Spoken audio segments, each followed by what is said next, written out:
오늘날에는 일반 보통 사람들도 흔히 많이 듣는 DNA라는 단어가 있죠. 유전자 확인을 할 때에 사용하는 것인데요. 이 DNA가 세포의 기본적인 유전 물질이다라는 것을 밝혀낸 사람이 미국의 생물학자인 오스왈드 에이버리라는 사람입니다. 이분이 이 연구를 하면서 많은 실험을 했는데 수많은 또 수년간에 걸친 실험에서 계속 실패를 했습니다. 그것을 광경을 보다 못한 사람들이, 주변에서 지켜보던 사람들이 너무 안타까워서 그에게 위로하며 질문한 것이 지치지 않느냐고, 힘들지 않느냐고 걱정스럽게 물었습니다. 그랬더니 에이버리가 하는 말이 전혀요. 넘어질 때마다 뭔가를 주워서 일어나거든요 라고 그렇게 지치지 않는 이유를, 실패하지만 그 실패한 속에서 뭔가 가지고 다시 일어나게 되었다라고 고백을 한 바가 있습니다. 사람이 당하는 고난이라는 것이 그렇습니다. 고난이 일어날 때에 우리는 그냥 쓰러지는 것이 아니고, 또 일어날 때 그냥 일어나는 것이 아니라 반드시 뭔가를 하나 더 가지고 일어나게 됩니다. 고난은 그냥 오고 그냥 가는 것이 결코 아닙니다. 고난이 일어나는 그 사람에게 뭔가를 그 손에 쥘 수 있는 기회를 제공해 줍니다. 그 뭔가를 손에 잘 쥐고 일어나는 사람은 인생 가운데 성공할 것이고, 그 실패했을 때에 고난당하는 가운데 아무것도 쥐지 못하고 그대로 쓰러져 있으면 계속 실패하게 되겠죠. 우리에게 고난을 주시는 이유가 바로 여기에 있습니다. 성경에 보면 고난을 받는 믿음의 사람들이 많이 나오는데, 특별히 히브리서 말씀에는 집중해서 나오고 있습니다. 아브라함에게도 야곱에게도 모세에게도 고난의 순간들이 있었습니다. 다윗에게도 고난의 때가 있었습니다.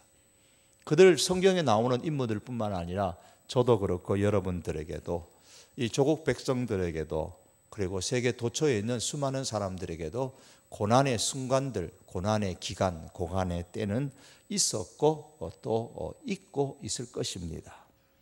현재 네팔의 지진으로 인해서 많은 사람들이 힘들어합니다. 우리의 기억에 이전에는 IT가 역시 지진으로 힘들어했고, 가까운 중국에서도 그러했고, 또 일본은 지진으로 쓰나미로 말미암아서 큰 고통을 겪기도 했습니다. 지금도 그 영향 아래에 계속 있는 사람들, 민족, 나라들이 있습니다. 세계 곳곳에 이렇게 힘들어하는 국가와 민족과 백성들이 많이 있습니다. 그들에게 우리 대한민국은 용기와 희망을 줄 수 있는 힘이 있어요. 경제 때문이 아닙니다. 우리에게는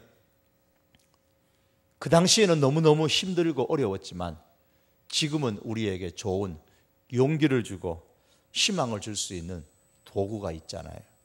일제 식민지 생활들, 그리고 6.25 전쟁으로 인한 고통들, 국토의 어느 한 지역만이 아니고 단 한 번의 지진과 같은 그런 어려움이 아니고 전 국토가, 그리고 많은 모든 백성이, 그리고 오랫동안 고난을 겪고 그 고난 가운데서 다시 일어난 국가와 민족, 백성, 그것이 바로 우리 대한민국 국가고 민족이고 백성이기 때문입니다. 그래서 우리는 말할 수가 있습니다. 우리는 여러분들보다 더 큰 재난을 당했었습니다. 그러나 우리는 그 재난들을 이겨내었습니다.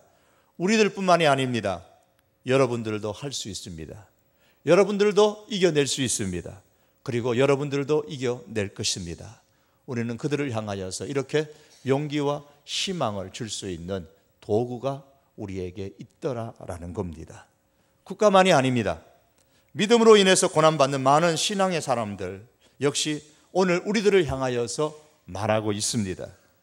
내게도 고난이 있었습니다. 그래서 넘어졌었습니다. 그러나 나는 그 자리에서 일어났습니다. 일어날 때 그냥 일어난 것이 아니라 반드시 하나님께서 주신 무언가를 가지고 다시 일어났습니다. 이렇게 고백하는 많은 신앙의 인물들이 성경에 기록되어져 있습니다. 성경의 인물들뿐만 아니라 우리들 가운데도 그 순간에는 너무너무 힘들었지만 이제는 많은 사람들에게 용기와 힘을 줄 수 있는 하나님의 선한 도구로 쓰임받는 그런 고난이 있었던 것을 알고 있습니다. 이것이 바로 고난이 주는 유익입니다. 시편 119편의 기자는 말하기를 고난당하는 것이 내게 유익이라 이로 말미암아 내가 주의 율례들을 배우게 되었나이다. 이 시인은 고난당한 가운데서 쓰러졌습니다. 그리고 일어날 때는 하나님의 말씀을 하나 더 주워 담았습니다. 그리고 일어날 때마다 더 하나님을 한 번 더 경험하게 되고 새로운 이전에 깨닫지 못한 하나님을 경험하게 되었다라고 고백을 합니다. 또한 고난의 대명사라고 할 수 있는 욥은 말하기를 그러나 내가 가는 길을 그가 아시나니 그가 나를 단련하신 후에는 내가 순금같이 되어 나오리라고 했습니다. 여러분, 고난은 고통스러운 겁니다. 고통스럽지 않는 고난이 세상에 어디에 있겠습니까? 어느 곳에도 없습니다. 제가 고난에 대해서 이렇게 강단에서 이야기를 해서 그렇지 만일에 제가 고난의 현장 속에서 경험하고 있다면 아마도 저도 대단히 고통스러울 것입니다. 때로는 막 화를 낼 수도 있을 것이고 또 의기소침해서 아무도 안 만나고 밖으로 안 나가려고 할 수도 있을 것입니다. 완전히 기가 질려서 풀이 죽어 있을 수도 있을 것입니다. 고난은 어떤 면에서든지 정말 고통스러운 현실입니다.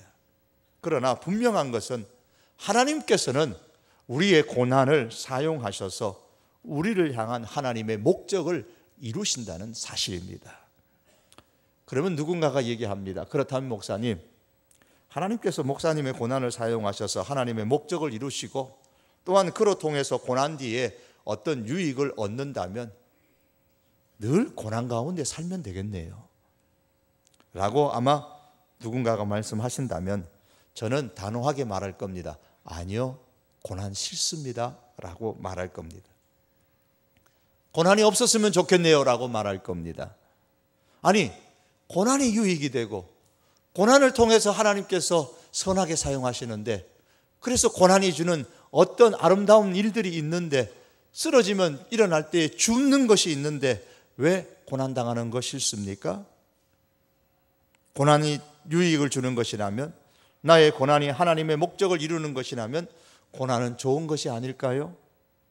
그렇다면 좋은 것이라면 이 고난을 피하기보다는 추구해야 하지 않을까요? 어떻습니까? 여러분, 고난을 추구하시겠습니까? 아마도 저도 그렇고 여러분도 그렇고 고난을 추구하고 고난을 일부러 그렇게 얻으려고 하는 사람 아무도 없을 것입니다. 젊어서의 고생은 뭐라 그랬습니까? 사서 한다고 하지만 누가 사서 고생하고 싶어 하겠습니까? 사서 돈 주고 고생하고 싶은 사람 아무도 없습니다. 그래서 요즘에 젊은 사람은 말합니다. 젊어서 고생하면 늙어서 더 고생한다 그러면.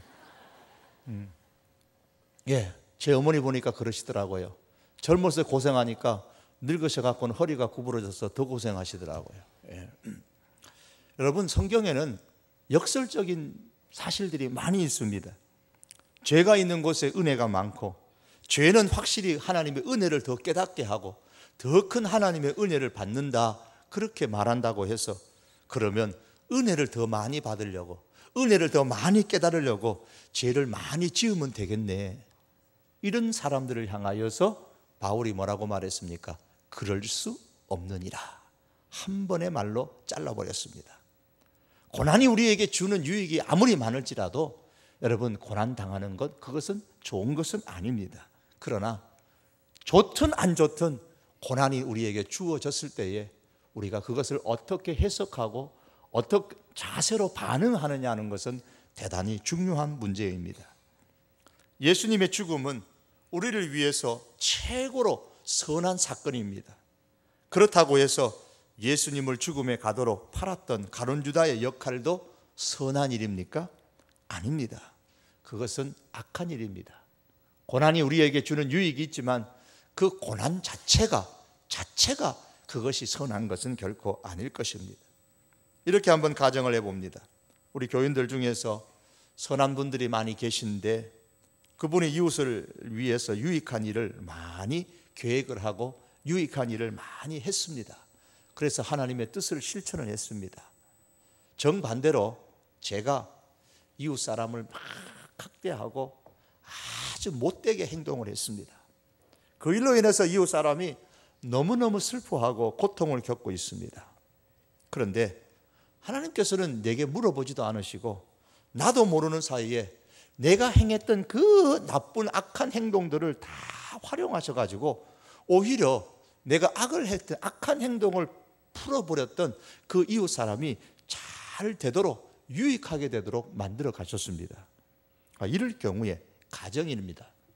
우리 교인 중에 선을 행한 그분의 행동이나 제가 이웃에게 행했던 악한 행동이나 다 하나님의 목적을 수행하는 데 쓰임을 받은 것이죠. 선한 일을 한 사람도 하나님의 도구로 쓰임 받았고 악한 일을 한 저도 하나님의 도구로 쓰임 받았습니다. 그러면 하나님의 도구로 쓰임 받았다고 해서 내가 행한 악한 행동들이 그러면 선한 행동이 되는 것입니까? 그럴 수는 없죠. 하나님은 사람의 선한 행동을 사용하여서 하나님의 뜻을 이루기도 하시고 반면에 사람의 악한 행동을 사용하셔서도 하나님의 뜻을 이루기도 하십니다. 하나님의 뜻을 이루는 결과에 대해서만 말한다면 같다고 할 수 있겠지만 그러나 그 과정은 동기는 전혀 다른 것입니다. 하나님은 세례 요한의 선한 행동을 사용하셔서 하나님의 나라를 이루어 가시는 하나님의 길을 닦는 목적을 이루셨습니다. 반면에 하나님은 가룟 유다의 그 악한 행동인데 그 악한 행동을 사용하셔서도 예수 그리스도의 십자가로 통해서 구원을 이루어가는 하나님의 그 귀한 목적을 이루셨습니다. 바벨론이 유다 나라를 멸망시켰습니다. 그 사건은 유다의 입장에서 보면 결코 유익한 일이 아니었습니다. 악한 일이었죠. 그러나 하나님은 바벨론의 의사와 상관없이 멸망당한 유다를 선하게 사용하셔가지고 마침내 메시아를 더 사모하게 만들고 메시아가 이 땅에 오도록 하는 그런 놀라운 하나님의 목적을 이루셨습니다. 바벨론의 그 침략의 행동은 분명 하나님의 목적에 사용되어졌습니다. 그러나 그렇다고 해서 바벨론이 한 행동이 의로운 것은 아니더라는 겁니다. 여러분 우리나라로 들어볼까요? 말씀드린 것처럼 우리나라가 일제 36년간 식민지 생활을 했습니다. 이 식민지 생활을 함으로 통해 갖고요 우리나라의 믿음이 굉장히 좋아졌어요. 정말 하나님만 바라보고 믿음으로 살아가는 성도들이 굉장히 많아졌습니다. 그렇게 하나님은 아름답게 일제의 침략을 선하게 사용을 하셨습니다. 여러분 그렇다고 해서 일본의 우리나라의 식민지를 생활을 이렇게 침략했던 그것이 선한 행동이냐? 그렇지 않습니다. 6.25를 통해 가지고 얼마나 한국 땅에 교회가 많아졌는지 모릅니다. 저 평양 땅에 바글바글 하던 그 교회가 6.25를 통해서 남으로 내려오면서 피난 와서 서울에도 저 충청권에도 저 전라권에도 경상권에도 피난 가는 데마다 하나님의 교회를 성도들이 세웠습니다. 그 덕에 6.25 덕분에 얼마나 이 한국 땅에 많은 교회가 이 한국 땅에 퍼졌는지 모릅니다. 하나님의 선한 목적을 아름답게 이루었습니다. 여러분 그렇다고 해서 저 북한 정권이 6.25 전쟁을 일으킨 것이 그러면 선한 행동이냐? 결코 그렇지 않다는 말입니다. 하나님은 고난 그 자체가 너무나 고통스러우고 힘들지만 우리의 고난을 사용하셔서 하나님의 목적을 이루어 가십니다. 사울이 다윗을 죽이려고 10년이 되는 세월들을 쫓아다녔습니다. 그동안 다윗이 얼마나 고통스러웠는지 모릅니다. 오늘 본문은 그 내용들입니다. 시편 57편에 보시면 다윗이 얼마나 힘이 들었던지 사울로 인해서 당하는 자기의 그 고난을 1절에 보시면 재앙이라는 단어로 표현을 했습니다. 이 재앙이 어떤 재앙인지 4절에 가면 더 확장시켜서 자세하게 설명을 합니다. 거기에 말씀에 보면은 마치 창과 화살 같은 날카로운 이빨을 가지고 날카로운 그 칼과 같은 혀를 가지고 있는 사자가 사람을 잡아먹으려는 것처럼 사울이 그런 사자처럼 자기를 잡아먹는다고 표현을 했습니다. 그 앞에서 사자 앞에서 꼼짝 못하는 사람처럼 사울 앞에서 다윗이 꼼짝 못합니다. 아무 힘도 쓸 수가 없습니다. 자기가 마치 사자 앞에 드러누워 있는데 드러눕고 싶어서 누운 게 아닙니다. 드러눕지 않고서는 할 수 있는 게 없어서 드러눕습니다. 사자를 대항할 힘도 없습니다. 그래서 드러누워 있는 겁니다. 사자가 덮칠 위기의 순간만 지금 그저 기다리고 있을 뿐입니다. 다윗을 추격하고 다윗에게 고통을 주는 이런 사울의 행동은 분명히 악한 행동입니다. 그리고 다윗이 당하는 그 고난 자체는 분명히 고통스러운 거리입니다. 그런데 사울도 모르는 사이에, 다윗도 모르는 사이에 하나님은 사울이 행하는 그 악한 행동을 사용하시고 다윗의 그 고통스러운 고난을 선으로 사용하셔가지고 하나님의 목적을 이루셔서 다윗을 더 큰 하나님의 마음에 합당한 신앙의 사람으로 만드셨다는 사실입니다. 그렇다면 사울은 다윗을 위대한 신앙의 사람으로 만드는데 큰 공헌을 한 사람입니까? 사울의 악한 행동 때문에 다윗이 큰 신앙의 사람이 되었다면 그러면 사울의 그 악한 행동은 선한 일이냐? 결코 아닙니다. 여전히 사울은 다윗에게 악한 행동을 한 사람이고 사울의 행동은 악한 행동입니다. 하지만 사울의 그 악한 행동은 하나님의 목적에 아름답게 사용되어졌더라는 겁니다. 하나님의 사람으로 하나님의 목적을 이루는데 섬기게 되어졌더라는 겁니다. 사랑하는 성도 여러분, 우리는 하나님의 목적을 이루는데 하나님의 사람으로 쓰임을 받는 존재들입니다. 세상의 사람들도 하나님의 목적에 따라 분명히 쓰임을 받습니다. 문제는 선한 도구로 쓰임을 받느냐 아니면 악한 행동으로 인하여 그렇게 쓰임을 받느냐, 그것이 문제입니다. 다윗은 자기를 향한 하나님의 목적이 있다는 사실을 알았습니다. 2절의 말씀에 보면 내가 지존하신 하나님께 부르짖으며 곧 나를 위하여 모든 것을 이루시는 하나님께로다. 나를 위하여 모든 것을 이루시는 하나님이다. 이 모든 것 속에 지금 무엇이 있습니까?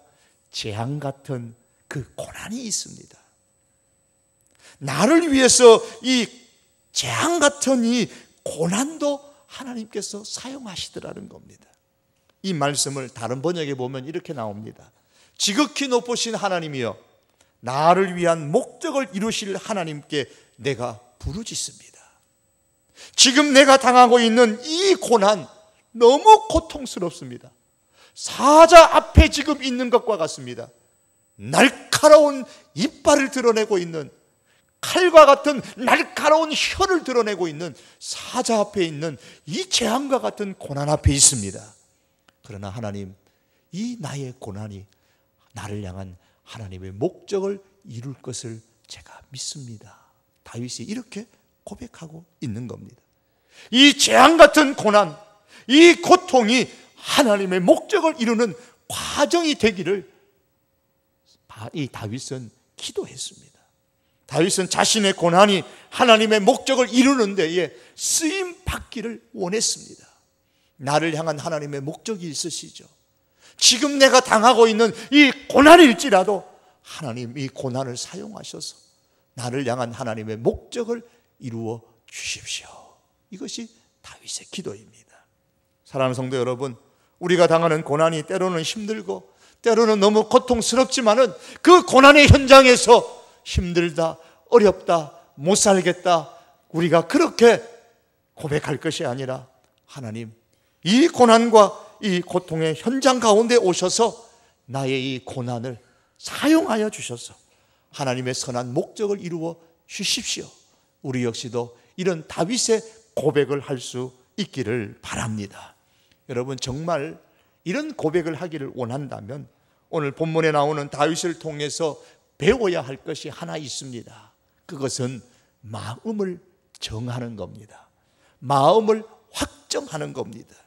7절의 말씀 보면 하나님이여 내 마음이 확정되었고 내 마음이 확정되었다 그랬습니다. 언제 확정됩니까? 내 앞에 나를 지금 얽어매려는 그물이 준비되어져 있습니다. 억울합니다. 나를 잡으려는 웅덩이가 지금 파져 있습니다. 억울합니다. 겁이 납니다.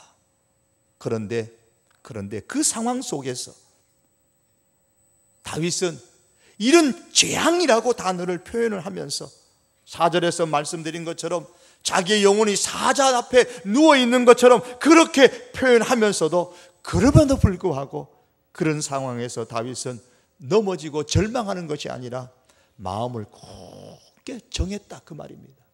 고난 속에 여러분 마음을 정하셔야 됩니다. 고난 속에 마음을 정하셔야 돼요. 큰 고난이든 작은 고난이든 이 고난 가운데서 아이 모르겠다, 그냥 될 대로 되라, 어차피 한번 살고 지나가는 인생인데 되는 대로 살지, 여러분 그렇게 생각하지 마시고 마음을 확정하시기를 바랍니다. 마음을 확정한다, 이 말은 어떤 한 가지 목표의 뜻을 고정시키는 것을 의미하는 겁니다. 다니엘서 1장에 보시면 다니엘이 뜻을 정했다 그랬어요. 다니엘은 뜻을 정하여 왕의 음식과 그가 마시는 포도주로 자기를 더럽히지 아니하리라. 다니엘서 1장 8절입니다. 내가 내 몸을, 내 영을, 내 신앙을 더럽히지 않겠다, 이렇게 다짐했단 말입니다. 왜 이런 다짐을 합니까? 이 다니엘이 이 바벨론에 붙잡혀 와서 그래도 좀 똑똑하다고 뽑혀가지고 왕궁에 왔는데 남들이 볼 때는 이제 출세해야 하겠구나라고 이렇게 부러워하고 이렇게 참 이렇게 칭찬하고 그렇게 하지만 다윗이 생각할 때는 이 다니엘이 생각할 때는 이제 앞으로 고난당할 일이 눈에 선한 겁니다. 내가 이 신앙을 지켜나가는 데에 내 앞에 얼마나 많은 고난이 있을지 지금 다니엘이 보기에 눈에 선하게 보이는 겁니다. 그래서 다니엘이 다짐을 합니다. 결심을 합니다. 마음을 확정하고 뜻을 정했습니다. 내가 이 바벨론 왕궁의 그 정치판에 들어가서 어떤 권모술수를 당한다 할지라도, 어떤 외압이 있다 할지라도 내가 이 마음을 굳건하게 하리라, 이렇게 다니엘이 뜻을 정했던 것입니다. 만일에 그 다니엘이 그런 권모술수가 판을 치는 정치권에서 시들리지 않을 수 있었던 것은, 그것은 바로 다니엘의 뜻을 정한 것이 있었기 때문입니다. 만일 뜻을 정하지 못하고 이 다니엘이 정치판에 뛰어들었다면 그도 넘어졌을 겁니다. 마음을 정하고 뜻을 정하고 나니까 길이 보이는 거예요. 그 바벨론 왕궁에 그 권모술수가 많은 그곳에서도, 그 상황에서도 신앙의 길로 걸어갈 수 있는 길이 보이더라는 겁니다. 길이 보이니까 마음이 혼란이 사라졌습니다. 길이 보이니까 마음이 후련해지고 상황은 어렵지만은 감동이 밀려오는 겁니다. 다윗 역시 그렇습니다. 사울 때문에 재앙을 당하는 것 같은데 마음을 확정하고 나니까 오늘 뭐라고 말하냐면 7절에서 하나님이여 내 마음이 확정되고 확정되어 싸우니 내가 노래하고 내가 찬송하리이다. 노래하고 찬송하는 것, 자기 발 앞에 놓인 그물과 웅덩이가 없어졌기 때문이 아닙니다. 사울이 쫓아오던 것을 포기했기 때문이 아닙니다. 길이 보이기 때문인 거예요. 여전히 사울로 인한 고난이 자기 앞에 있었지만 길이 보이더라는 거예요. 길이 보이니까 마음이 후련하고 길이 보이니까 감동과 감격이 밀려오는 겁니다. 아, 하나님께서 지켜주시겠구나, 하나님께서 나를 보호해 주시겠구나, 감동과 감격이 밀려오는 거예요. 그래서 내가 노래하고 내가 찬송하리이다, 그렇게 고백하고 있는 겁니다. 고난 가운데서 하나님의 사람으로 내가 섬길 것이다, 고통 속에서도 내가 하나님의 사람으로 살리라, 여러분 이렇게 마음을 확정하는 것이 중요합니다. 마음을 확정할 때에 하나님께서는 비록 아직 고난의 그물과 웅덩이를 그대로 치우지 아니하시고 둔다 할지라도 우리에게 감동과 감격을 허락하십니다. 하나님의 마음을 부어주세요. 그래서 9절과 같이 감사와 찬송이 나오고 5절과 11절의 말씀처럼 하나님을 높이는 은혜가 나옵니다. 하나님이여, 주는 하늘 위에 높이 들리기를 원합니다. 하나님의 영광이 온 세계 위에 높아지기를 원합니다. 지금 자기가 어떤 가운데 있는데, 언제 죽을지도 모르는데, 사울의 그 날카로운 칼에 언제 죽을지도 모르는데 다윗이 고백합니다. 주의 영광이 온 세계 위에 높아지기를 원합니다. 이렇게 고백할 수 있는 것은 하나님께서 자신의 그 고난을 선하게 사용하셔서 하나님의 목적을 이룰 것이라는 것을 확신했기 때문입니다. 마음을 확정하고 나니까 길이 보였기 때문에 그런 겁니다. 성경은 이사야 26장에 보니까 주께서 심지가 견고한 자를 평강하고 평강하도록 지키시리라 그랬습니다. 심지가 견고한 자, 마음을 확정한 자를 의미하죠. 마음을 정하고 흔들리지 않는 사람에게 하나님은 하나님 자신을 많이 경험할 수 있게 해주신다는 뜻입니다. 하나님을 경험하는 사람에게는 길이 보이는 것이고 감동과 감격이 밀려오는 것입니다. 그리고 하나님을 경험하는 그 사람에게는 바로 마음에 평강이 있습니다. 어려움이 없어서, 고난이 없어서 아닙니다. 여전히 고난 가운데서도 하나님이 주시는 평강이 있는 것입니다. 그 앞에 그물이 있어도, 웅덩이가 있어도, 사자가 있어도 말입니다. 그럼 다윗은 무엇을 하겠다고 마음을 확정했습니까?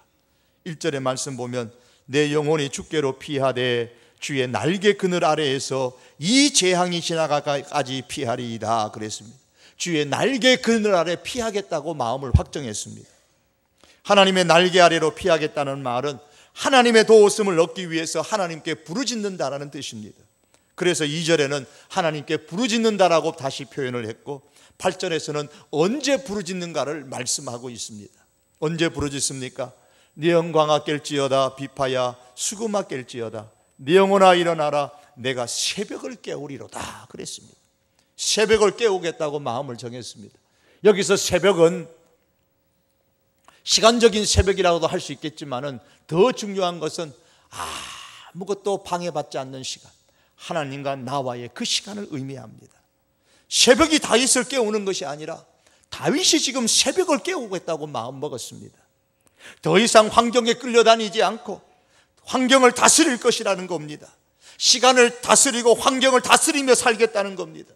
지금 사울이 지금 나를 쫓아오는 이 재앙 같은 이 환경, 이 날카로운 이빨로 나를 물어뜯으려고 하는 사자가 덤벼드는 이 환경, 그러나 이 환경에 내가 억눌려서 울고불고 근심하고 잠 못 자고 뒤척거리는 것이 아니라 이 환경 가운데서 내가 하나님의 날개 아래로 피해서 내가 하나님께 부르짖겠다, 이렇게 마음을 다윗이 확정했습니다. 새벽에 깨워서 뭐 하겠다고요? 등산 가겠다는 것도 아니고요, 봄놀이 가겠다는 것도 아니고요, 골프 치러 가겠다는 것도 아닙니다. 그 새벽을 깨워서 내가 하나님의 날개 아래로 가겠다고 그렇게 표현하고 있습니다. 이렇게 하기로 다윗의 마음을 확정했어요. 다윗이 지금 이렇게 할 상황입니까? 상황으로 보면 안 됩니다. 여전히 쫓겨다니는 신세입니다. 그물이 그 발 앞에 놓여 있고 웅덩이가 그 바로 앞에 있습니다. 이빨을 드러낸 사자 같은 대적이 지금 아직 쫓아오고 있습니다. 그러나 언제까지 그물 때문에, 웅덩이 때문에 내가 웅크리고 살아야 된단 말이냐? 언제까지 쫓아오는 사자 때문에 내가 하나님 앞에 나가지 못한단 말이냐?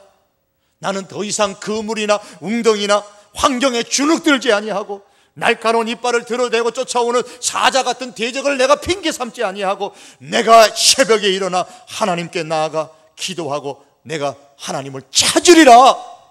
이게 다윗이 이렇게 하기로 마음을 확정했다, 그 말씀입니다. 사랑하는 성도 여러분, 오늘은 어린이 주일입니다. 어린이 주일과 관련이 없으신 분들이 많으시기 때문에 어린이 주일에 관한 말씀을 드리지는 않지만은 분명히 우리들 가운데도 자녀를 양육하는 문제로 인해서 어려움을 계시는 분들이 계실 겁니다. 부모의 뜻과는 달리 자녀들이 곁길로, 때로는 불신앙의 길로 그렇게 나가는 자녀들도 있을 것입니다. 여러분, 지금 어긋나는 그 자녀들을 보면서 마음의 확정을 하십시오.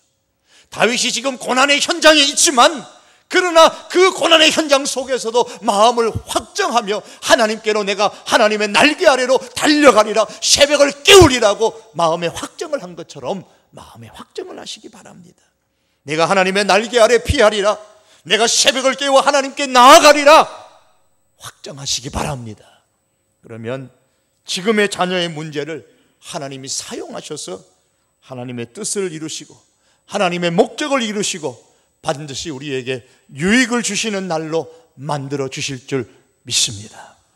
사업 문제로, 또한 사람 문제로, 때로는 신앙 문제로, 건강 문제로 여러분 앞에 그물이 쳐 있을 수도 있고 웅덩이가 파져 있을 수도 있고 여러분 어려울 수도 있습니다. 그러면 그럴수록 여러분 마음에 확정하시기 바랍니다. 힘들 때마다 모르겠다, 인생을 포기하고 멋대로 살지 마십시오. 힘들 때마다, 고난당할 때마다 술 앞으로, 담배 앞으로 그렇게 나가는 것이 아니라 내가 하나님 앞에 나아가리라, 하나님의 날개 아래로 피하리라, 내가 하나님의 영광을 이 고난 속에서도 높여 올려드리리라, 이렇게 마음에 확정하시기를 바랍니다. 그때 하나님께서 우리의 확정된 마음을 사용하시고 하나님의 놀라운 일을 이루시고 우리에게 유익한 은혜로 채워주실 줄 믿습니다.